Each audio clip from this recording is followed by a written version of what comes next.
بسم اللہ الرحمن الرحیم۔ اس معجزے کے علاوہ حلیمہ سعدیہ کا گھرانہ جو بہت غریب تھا، اس بچے کی وجہ سے ان کے گھر میں خوشحالی آ گئی۔ حلیمہ سعدیہ نے جب بچے کو اس کی ماں کے حوالے کیا تو اس وقت بچے کی عمر 4 سال تھی۔ بچے کی ماں نے حلیمہ سعدیہ کو بہت دعائیں دیں کہ اس نے بچے کو اچھے طریقے سے دیکھ بھال کی ہے۔ جب بچے کی عمر 6 سال ہوئی تو اس کی والدہ کے دل میں شدید خواہش پیدا ہوئی کہ بچے کو اس کے باپ کی قبر دکھا دی جائے۔ اصل میں وہ خود بھی چاہتی تھیں کہ یثرب میں مدفون اپنے شوہر کی قبر پر جائیں۔ یثرب جو بعد میں مدینہ منورہ کہلایا، وہاں سے مکہ واپسی کے دوران میں ابوا کے مقام پر بچے کی والدہ بیمار ہو گئیں اور وہیں ان کا انتقال ہوا۔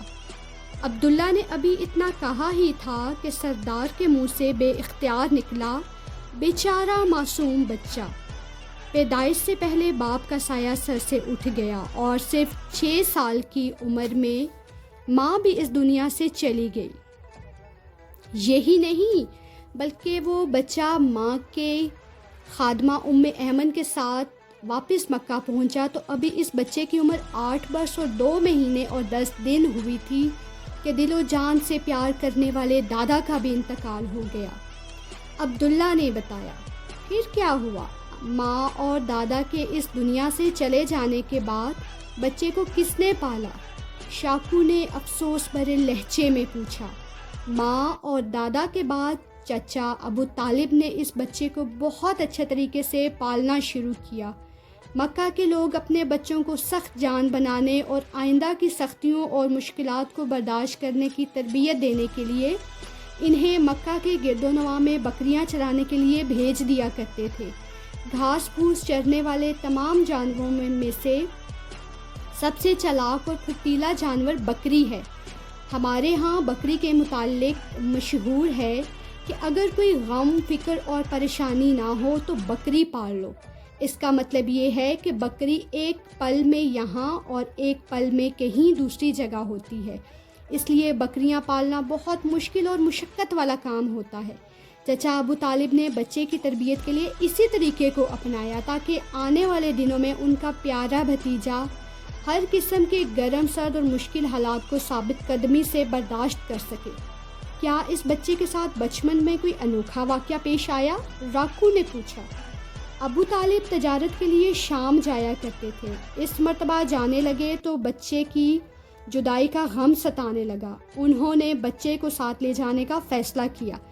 چنانچہ اس بچے نے تجارتی قافلے کے ساتھ ملک شام کی طرف پہلا سفر کیا۔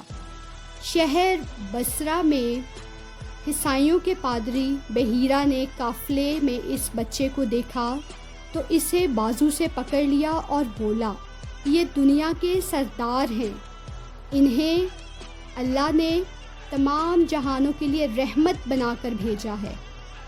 لوگوں نے حیرانی سے پوچھا، تمہیں کیسے پتہ چلا؟ اس نے جواب دیا، جب تم لوگوں کا قافلہ گھاٹی کی طرف آیا تو ہر ایک پتھر اور درخت سجدے کے لیے جھک گیا اور یہ دونوں نبی کے علاوہ کسی اور انسان کو سجدہ نہیں کرتی، یعنی کہ کون؟ پتھر اور درخت نبی کے علاوہ کسی چیز کو سجدہ نہیں کرتی۔ پھر اس نے قافلے کی دعوت کی اور ابو طالب سے کہا، اس بچے کو یہیں سے واپس بھیج دیں کیونکہ یہودیوں اور رومیوں سے اس کی جان کو خطرہ ہے۔ ابو طالب نے جب یہ سنا تو بچے کو مکہ واپس بھجوا دیا۔ یہ تو واقعی بڑا انوکھا واقعہ ہے۔ بچے کے بچپن کا کوئی اور واقعہ بھی ہے؟ کاکو نے کہا، میرا خیال ہے آج کے لیے اتنا ہی کافی ہے، اس کے بعد کیا ہوا یہ کل سناؤں گا، عبداللہ نے کہا۔ پھر اگلی صبح کا منظر جانتے ہیں۔ موسم خوشگوار تھا، رات کی بارش سے ہر چیز نکھری نکھری نظر آ رہی تھی۔ جزیرے کے سب لوگ سردار کے ساتھ عبداللہ کا انتظار کر رہے تھے جو ساحل سمندر پر اپنی جھونپڑی سے یہاں پہنچنے والا تھا۔ عبداللہ نے آتے ہی فضا میں ہاتھ بلند کیا تو سب لوگ ایک دوسرے کا منہ تکنے لگے۔ عبداللہ نے لوگوں کی حیرانی کو دور کرتے ہوئے بتایا، فضا میں ہاتھ بلند کرنے سے میرا مقصد آپ کا حال دریافت کرنا تھا۔ سب لوگوں نے جواب میں سر ہلا کر بتایا کہ وہ خیریت سے ہیں۔ سردار نے عبداللہ کو اپنے قریب چبوترے پر بیٹھنے کے لیے کہا۔ عبداللہ نے چبوترے پر بیٹھتے ہی اپنی بات کا آغاز کیا۔ 12 سال کا بچہ وقت گزرنے کے ساتھ بڑا ہونے لگا۔ بچپن سے جوانی کا سفر عام طور پر بڑا خطرناک ہوتا ہے۔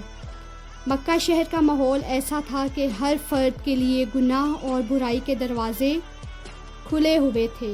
برے کام کھلے عام کر کے فخر کیا جاتا تھا۔ ایسے ماحول میں اس نوجوان نے ہر قسم کی برائیوں سے دور رہ کر صاف ستھری اور پاکیزہ زندگی اختیار کی۔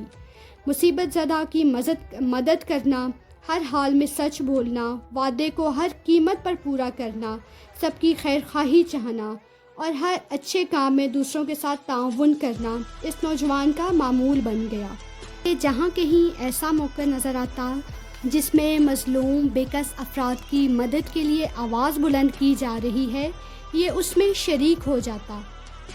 حلف الفضول کی تنظیم میں بھی یہ نوجوان شریک تھا۔ اس تنظیم کو مکہ کے بڑے بڑے قبائل کے سرداروں نے قائم کیا تھا۔